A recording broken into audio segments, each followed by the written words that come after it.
Welcome back to Haunted and Historic Australia for another episode in our Criminal Cutthroats and Convicts series. In this episode, we take a look at part 2 in the long-awaited Mafia Stories of Australia, Ndrangheta in Australia. Now, in the first episode, we took a look at the Black Hand. We followed Vincenzo D'Agostino and a couple of his friends or enemies at the time in the cane fields of Queensland. Even back then, in the 1930s, there was links to the Black Hand in New South Wales and the Ndrangheta, when Domenico Bell was murdered at Newtown Railway Station in 1930. The Queensland government and police had observed the connections between the Queensland cane fields and New South Wales, being the Riverina and Sydney, but it was not fully investigated at this time. While the Black Hand was causing havoc up in Queensland, around the same time, 3 Ndrangheta members came to Australia, and their aim was to set up the organisation here. One for Sydney, one for Melbourne, and one for Perth. In this episode, we are looking at the Melbourne arm of the Ndrangheta. Arriving in 1922, aboard the Re DE Italia was Antonio The Toad Barbaro, or Barbaro, as he is also recorded. That began the Melbourne operation of the Ndrangheta. It is recorded that he murdered a woman in 1936 and an attempt on the life of a second woman who he was living with at the time and beating up. She testified against him. He received a charge of manslaughter only, as it was brought up at his trial that in 1928 he was commended by the police commissioner for assisting police with other Italians who had tried to attack the officer. Things were quiet for Antonio the Toad. Possibly realising how close he came to being put away for murder, he sat under Domenico Italiano, the Pope or Papa, who was the then boss of the Ndrangheta in Melbourne. Domenico Italiano migrated to Australia in 1930, setting his family up in Melbourne, and soon after became the boss. Perhaps he'd been quite high up back home in Italy and got the position here. Along with Vincenzo Muratori and Antonio The Toad Barbaro. Muratori was his accountant and Antonio The Toad Barbaro was his enforcer. Things were quiet for a time until 1945, when other members beneath Domenico Italiano, part of the Ndrangheta, committed murder. The details of the matter were shady at best. The original story that was left, or rumoured to have happened, was that Giuseppe Fat Joe Versace was said to have disrespected some women that Michelle Scriver had known. Another story that seems to have unfolded was that Domenico Pesamenti was having relations with one of the women that Fat Joe was associated with. Apparently, she broke up with Pesamenti when she found out that he was seeing another woman. Not happy about that, he then tells Fat Joe that she stunk. This angered Fat Joe and he threatened to stab him. Now, this apparently all unfolded at the home of a cook in Fitzroy. The cook's name was Antonio Cardamone. All 4 men ended up at Cardamone's residence, both Domenico's, Michelle Scriver and Fat Joe. Anthony Cardamone wasn't happy about having Fat Joe there, as every time he comes to his home, a brawl or fight breaks out. This time was not going to be any different, but he wouldn't show up again after this. What police have written in their records was that an altercation broke out due to disrespecting of women. Pesamenti said that Fat Joe had threatened him many times and slapped him around a little bit, and Fat Joe pulled out a knife upon the group. Domenico De Marte grabbed the knife with his hands, cutting himself, while Domenico Pesamenti stabbed him into the chest 8 or 9 times. That was the story given to police. Giuseppe Fat Joe Versace's body was found by Antonio Cardamone when he returned into the house. He had left the house while they were inside and later came back to find the body, which of course then he calls the police. Fat Joe had been almost disemboweled. He was stabbed in the stomach or chest area 91 times and his face disfigured. The body was taken down to the morgue and it was actually Antonio The Toad Barbaro who identified the body at the morgue. The 3 men handed themselves into police shortly after it had taken place. The police did somewhat of an investigation, questioned witnesses, Antonio the Toad, as well as the women involved, and Antonio Cardamone, whose townhouse it happened at. But ultimately, the men were acquitted, as stated it was a self-defence. Nobody really saw what happened. Fat Joe wasn't there to defend himself. They believed what the men had said, despite the fact that Fat Joe was stabbed that many times and almost disemboweled. Dr. Anna Sergi, Mafia family expert and senior lecturer in criminology at the University of Essex, believes that this is incorrect, that the story told was not necessarily what actually happened, and she states that there are various things about the murder and the story that goes along with it that don't add up in the way that things are done in the honoured society or the Ndrangheta. She also states that they are also known as the Black Hand.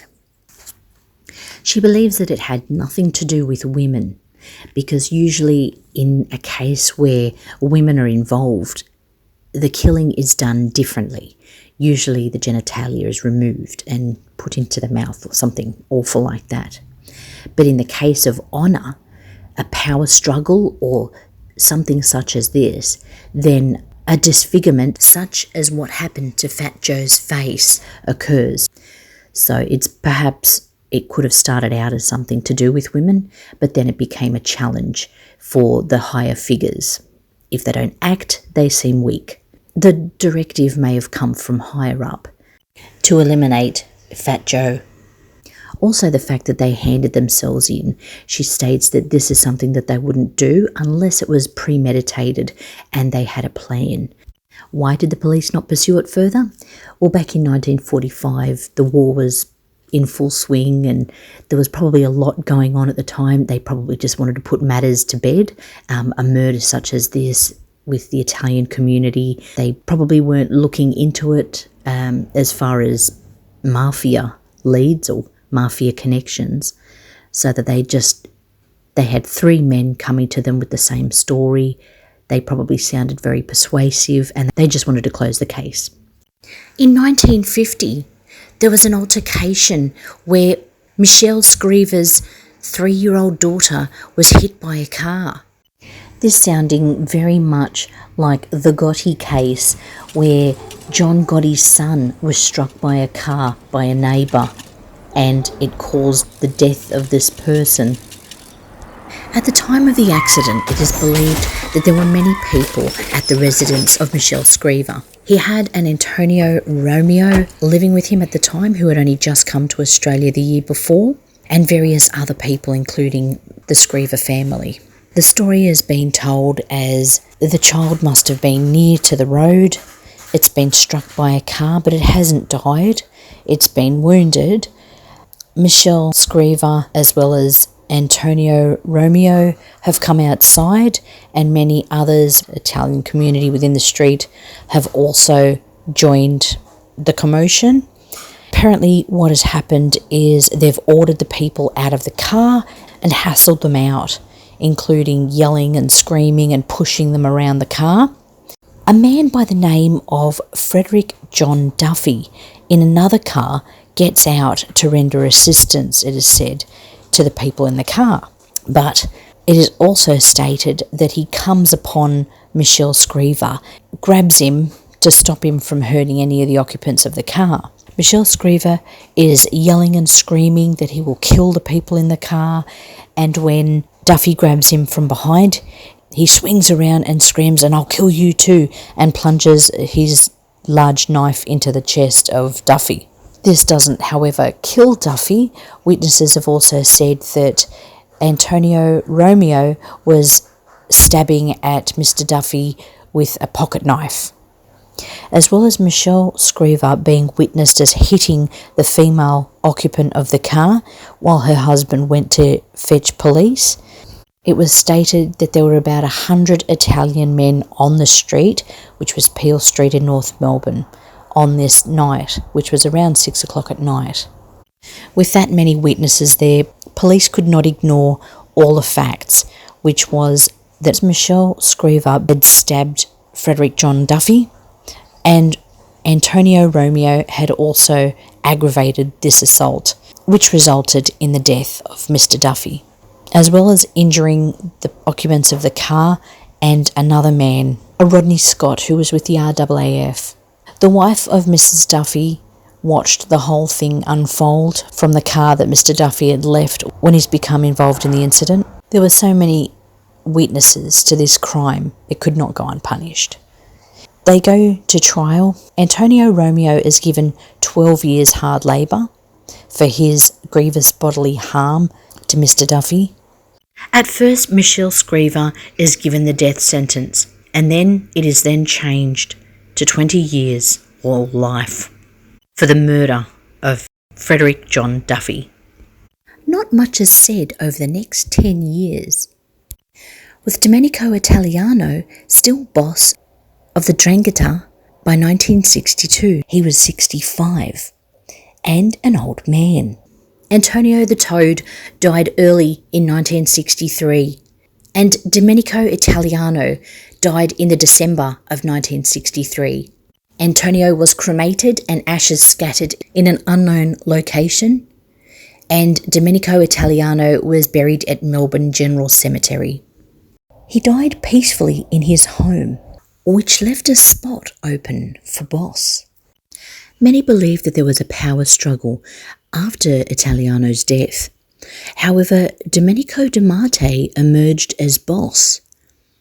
He was also the one in 1945 that assisted in the murder of Fat Joe Versace, possibly because Screever was in jail. De Marte was the man for the job. It also helped Domenico De Marte in securing the position. He married one of Domenico Italiano's nieces, and Michelle Screever married one of Domenico Italiano's daughters. Marriages within the families was very important to create bonds that would last. Bonds of blood were how Ndrangheta expanded. As with most of these mafia-style organised crime units, family is what ties them together. And Domenico De Marte had a sister married to Giuseppe Joe Carboni, and he was in New South Wales, just over the border in Bungonia, as well as Giuseppe Joe Carboni marrying his sister to the Adelaide boss of the Ndrangheta. So marriage was very important within this operation, as much as the money and the crimes. But not everybody agreed with the way De Marte ran things. After De Marte took over as boss, he was rivalled by only one, an ambitious small-time market grower who'd previously back in their homeland been a gunman and extortion man. Vincenzo Aglietta, who wanted to create a splinter group.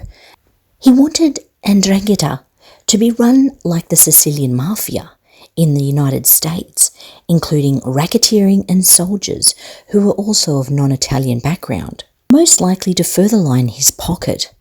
Aglietta's request was denied, and he was infuriated. De Marte and his men did not want to go along with this idea. Aglietta went ahead and formed his own group anyway, called La Bastarda, or the Bastard.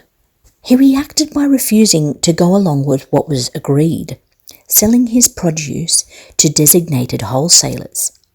Instead, he went and sold direct to the public. It was decided that a secret meeting would take place, held at the Bonanza Bar in Union Road, Ascot Vale. Vincenzo Muratori called the meeting shortly after Agglietta's attempt to split the group. Many of the Victorian bosses attended to decide what was going to be done with Aglietta. The murder was decided by the Ndrangheta. If you did not obey boss's order, you would be punished. Vincenzo was murdered outside his home in 1963. He was shot using a double-barrel shotgun, 2 shots to the back of the head, and died in his car one morning. Found by his son Francesco after hearing the shots from inside the house.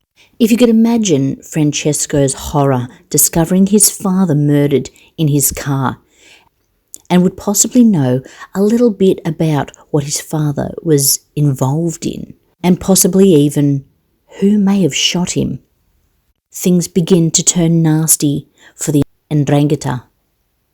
Shortly after Aglietta's death, Joe Carboni in Begonia, just over the border into New South Wales near Mildura, one of the Ndrangheta leaders, married to D'Amate's sister, holds a meeting as to what to do next.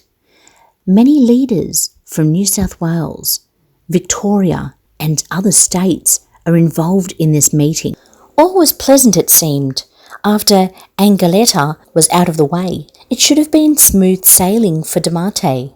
But in the November of 1963, he is shot as he left his home in North Melbourne. He survived but needed several operations. He told police he did not see who shot him and had no enemies. However, Vincenzo Muratori, the accountant to Domenico Italiano and to D'Amate, was assassinated out the front of his home while he was leaving in his car one morning, similar to how the other Vincenzo, Aglietta, died.